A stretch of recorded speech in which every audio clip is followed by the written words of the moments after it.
Assalamualaikum warahmatullahi wabarakatuh. Kami dari kelompok 1 akan mempresentasikan mata kuliah Sistem Informasi Akuntansi dan Manajemen. Pada bab mencapai keunggulan operasional dan kedekatan dengan pelanggan, seperti aplikasi perusahaan.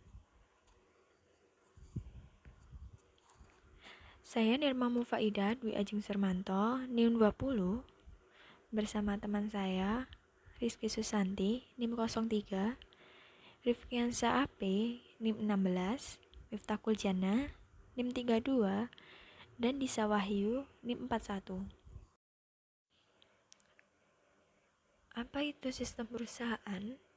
Sistem perusahaan adalah serangkaian modul perangkat lunak yang terintegrasi dan dari suatu database terpusat yang memungkinkan data untuk dibagikan oleh banyak proses bisnis yang berbeda dan area-area fungsional di seluruh perusahaan. Sistem perusahaan juga dikenal sebagai sistem perencanaan sumber daya perusahaan yang didasarkan pada modul perangkat lunak yang terintegrasi dan dari database yang sama. Cara kerja sistem perusahaan terpusat pada database yang dibagi menjadi keuangan dan akuntansi, sumber daya manusia, manufaktur dan produksi, penjualan dan pemasaran. Keuangan dan akuntansi meliputi jurnal umum, utang usaha, piutang usaha, aset tetap, peramalan dan pengelolaan kas, akuntansi biaya produk, akuntansi pusat biaya, akuntansi aset, akuntansi pajak, manajemen kredit, dan pelaporan keuangan.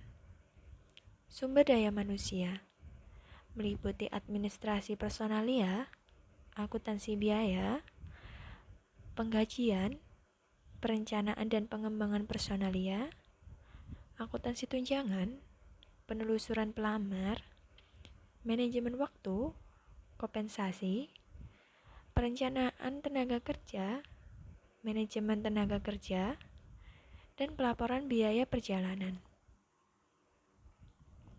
Manufaktur dan produksi meliputi pengadaan, manajemen persediaan, pembelian, pengiriman, perencanaan produksi, penjadwalan produksi, perencanaan kebutuhan material, pengendalian mutu, distribusi, penyelenggaraan transportasi, serta pemeliharaan pabrik dan perlengkapan. Penjualan dan pemasaran meliputi pemrosesan pesanan, penetapan, kontrak, konfigurasi produk, penetapan harga, penagihan, pemeriksaan kredit, manajemen insentif dan komisi, serta perencanaan penjualan. Selanjutnya kita akan membahas tentang cara pengintegrasian sistem-sistem yang ada dalam perusahaan. Perusahaan membangun perangkat lunak berdasarkan ribuan proses bisnis yang jelas yang mencerminkan praktik pelaksanaan terbaik. Perusahaan yang mengimplementasikan perangkat lunak ini pertama-tama harus memilih fungsi dari sistem yang mereka ingin gunakan, kemudian memetakan proses bisnis mereka terhadap proses bisnis yang telah ditetapkan dalam perangkat lunak. Jika perangkat lunak tidak dapat mendukung cara organisasi dalam bisnis, maka perusahaan dapat menulis kembali beberapa perangkat lunak untuk mendukung cara kerjanya. Suatu sistem dalam perusahaan memiliki nilai bisnis. Berikut ini nilai bisnis daripada sistem perusahaan. Yang pertama, sistem perusahaan digunakan untuk meningkatkan efisiensi operasional dan memberikan informasi kepada manajer dalam pengambilan keputusan. Yang kedua, berguna untuk menegakkan praktik pelaksanaan standar dan data sehingga setiap orang dapat menjalankan bisnis dengan cara yang sama. Nomor tiga, sistem perusahaan membantu perusahaan untuk menanggapi permintaan pelanggan dengan cepat karena sistem tersebut mengintegrasikan data pesanan, produksi, dan pengiriman. Yang keempat, yang terakhir yaitu sistem perusahaan memungkinkan perusahaan untuk mencari tahu setiap saat bagaimana unit operasional dalam bekerja, menentukan produk yang menguntungkan dan tidak menguntungkan, serta menghitung biaya bagi perusahaan secara keseluruhan. Contoh daripada nilai bisnis dari sistem perusahaan. Kantor pusat perusahaan memiliki akses untuk memperoleh data penjualan, persediaan, dan produksi, serta menggunakannya untuk menciptakan ramalan produksi dan penjualan yang lebih akurat. Selanjutnya, kita akan membahas tentang sistem manajemen rantai pasokan. Rantai pasokan atau supply chain perusahaan merupakan jaringan organisasi dan proses bisnis dari pengadaan bahan mentah, mengubah bahan mentah menjadi barang setengah jadi atau barang jadi, dan mendistribusikannya ke pelanggan. Rantai pasokan menjadi penghubung antara pemasok, pabrik, pusat distribusi, toko eceran, dan pelanggan untuk menyediakan produk. Bahan baku, informasi, dan pembayaran mengalir melalui rantai pasokan dua arah. Berikut ini pada tabel 1.1 merupakan rantai pasokan untuk perusahaan Nike. Nike merancang, memasarkan, dan menjual sepatu, kaos kaki, pakaian olahraga, dan aksesoris olahraga ke seluruh dunia. Pemasok utamanya merupakan perusahaan manufaktur yang dikontrak di beberapa negara seperti China, Thailand, Indonesia, dan negara lainnya. Kita bisa lihat di bagian hulu dari rantai meliputi pemasok perusahaan, pemasok untuk para pemasok, dan proses untuk membenihkan hubungan mereka. Sedangkan di bagian hilir kita bisa lihat berbagai organisasi dan proses untuk mendistribusikan barang-barang tersebut dan mengirimkan produk tersebut kepada pelanggan akhir. Mengapa diperlukan sistem informasi dalam manajemen rantai pemasok? Alasan diperlukannya sistem informasi dalam manajemen rantai pemasok yang pertama adalah inefisiensi dalam rantai pasokan, seperti kurangnya suku cadang, persediaan barang jadi yang berlebihan, atau biaya transportasi yang tinggi, terjadi karena informasi yang tidak akurat dan tepat waktu. Jika perusahaan memiliki informasi yang tepat mengenai beberapa unit produk yang diinginkan pelanggan, kapan pelanggan menginginkannya, dan kapan akan diproduksi, maka dapat diimplementasikan strategi just in time yang sangat efisien. Nomor dua yaitu munculnya ketidakpastian seperti permintaan produk yang tidak pasti, pengiriman yang terlambat dari pemasok, kecacatan bahan mentah, atau gangguan dalam proses produksi.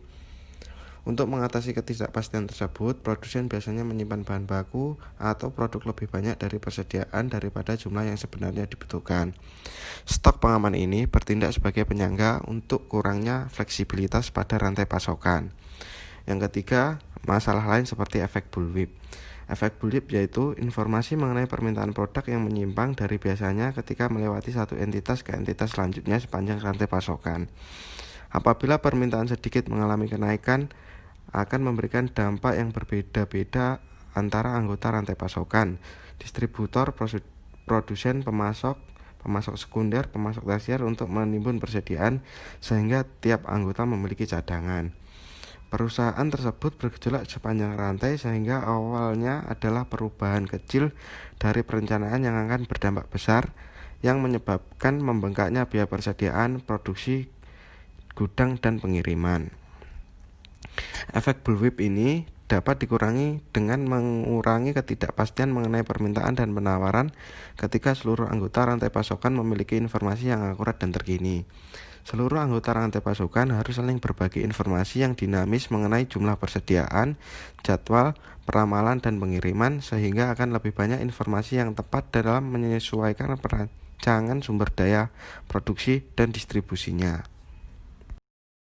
Klasifikasi perangkat lunak rantai pasokan dibagi menjadi dua, yaitu satu, sistem perencanaan rantai pasokan atau supply chain planning system, memungkinkan perusahaan untuk membuat model mengenai rantai pasokan yang telah ada, menghasilkan peramalan produk, dan mengembangkan pengadaan optimal dan rencana manufaktur.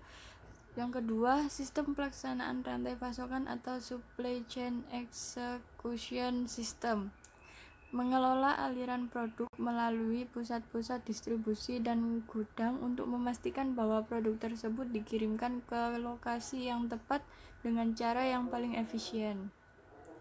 Selanjutnya, rantai pasokan global dan internet.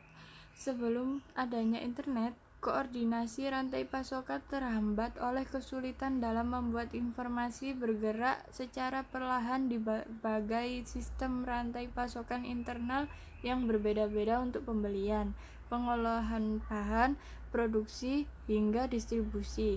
Kesulitan lain adalah dalam berbagi informasi dengan rantai pasokan eksternal karena sistem pemasok, distributor didasarkan pada teknologi yang tidak sesuai.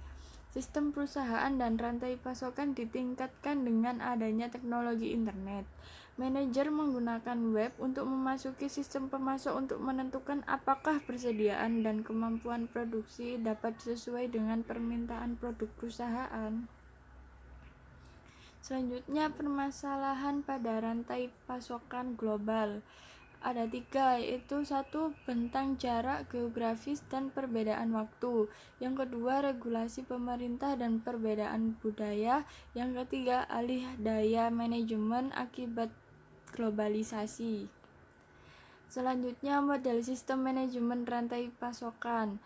Ada 2, yaitu 1. Model dorong push-based model.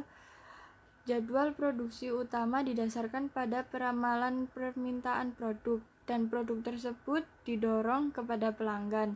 Dengan arus informasi yang baru sebagai akibat dari perangkat berbasis web, manajemen rantai pasokan akan lebih mudah untuk mengikuti model tarik. Yang kedua, model tarik atau pull-based model. Produksi berdasarkan permintaan atau model yang dibangun berdasarkan pesanan dari pelanggan akan memicu kejadian-kejadian dalam rantai pasokan. Selanjutnya, nilai bisnis sistem manajemen rantai pasokan. Dengan mengimplementasikan jaringan dan sistem manajemen rantai pasokan terintegrasi, perusahaan dapat menyeimbangkan penawaran terhadap permintaan, mengurangi tingkat persediaan, meningkatkan layanan pengiriman, mempercepat waktu pemasaran, dan memanfaatkan aset secara lebih efektif. Selanjutnya, biaya total rantai pasokan merepresentasikan mayoritas dari biaya operasional bagi banyak bisnis, dan dalam beberapa industri mendekati 75% dari total anggaran operasional. Untuk mengurangi biaya tersebut, manajemen rantai pasokan dapat membantu meningkatkan penjualan. Pengendalian rantai pasokan meningkatkan kemampuan perusahaan untuk memiliki produk yang tepat tersedia bagi pelanggan yang akan membeli pada waktu yang tepat. Selanjutnya, sistem manajemen hubungan pelanggan atau Customer Relationship Management (CRM). Suatu rangkaian aktivitas sistematis yang terkelola dalam mengambil dan mengintegrasikan data pelanggan dari seluruh organisasi, mengonsolidasikan, menganalisis, lalu mendistribusikan hasil kepada berbagai sistem dan pelanggan di seluruh perusahaan yang bertujuan untuk meningkatkan penjualan dan layanan pelanggan. Titik sentuh adalah metode interaksi pelanggan seperti telepon, surel, layanan pelanggan surat, sosial media, situs web, perangkat nirkabel, atau gerai eceran. Selanjutnya, apa saja yang termuat dalam sistem manajemen hubungan pelanggan atau Customer Relationship Management atau biasa disebut CRM? Yang pertama, ada manajemen hubungan karyawan, Employee Relationship Management atau IRM. Yang kedua, manajemen hubungan mitra, Partner Relationship Management atau PRM. Manajemen hubungan karyawan atau ERM berkaitan dengan masalah karyawan yang berhubungan erat dengan CRM, seperti penentuan tujuan, manajemen kinerja karyawan, kompensasi, dan lain-lain. ERM ini operasionalnya meliputi Salesforce Automation atau SFA, layanan pelanggan, dan pemasaran. Manajemen hubungan mitra atau PRM menggunakan sebagian besar dari data perangkat, dan sistem yang sama seperti manajemen hubungan pelanggan untuk meningkatkan kolaborasi antara perusahaan dan mitra penjualannya. Operasionalnya meliputi aplikasi-aplikasi yang berhubungan dengan pelanggan, aplikasi-aplikasi untuk menganalisis daya pelanggan, dan nilai hidup pelanggan. Nilai bisnis dalam sistem manajemen hubungan pelanggan. Yang pertama, meningkatkan kepuasan pelanggan. Yang kedua, menurunkan biaya pemasaran langsung dan pemasaran lebih efektif. Yang ketiga, biaya untuk mempertahankan pelanggan menjadi rendah. Yang keempat, meningkatkan pendapatan penjualan. Aplikasi perusahaan, peluang dan tantangan baru. Banyak perusahaan mengimplementasikan sistem serta sistem untuk manajemen rantai pasokan dan manajemen hubungan pelanggan, karena kedua sistem tersebut merupakan instrumen-instrumen yang ampuh dalam mencapai keunggulan operasional yang prima dan meningkatkan pengambilan keputusan. Namun, justru karena sistem-sistem tersebut sangat ampuh dalam mengubah cara kerja organisasi, implementasinya sangat menantang. Berikut tantangan bagi aplikasi perusahaan. Mengapa aplikasi SCM dan CRM dalam perusahaan begitu menarik? Yang pertama, kemungkinan penurunan biaya persediaan perusahaan. Yang kedua, efektivitas waktu pemesanan hingga pengiriman. Yang ketiga, respon pelanggan yang lebih efisien. Dan keempat, profitabilitas produk yang meningkat.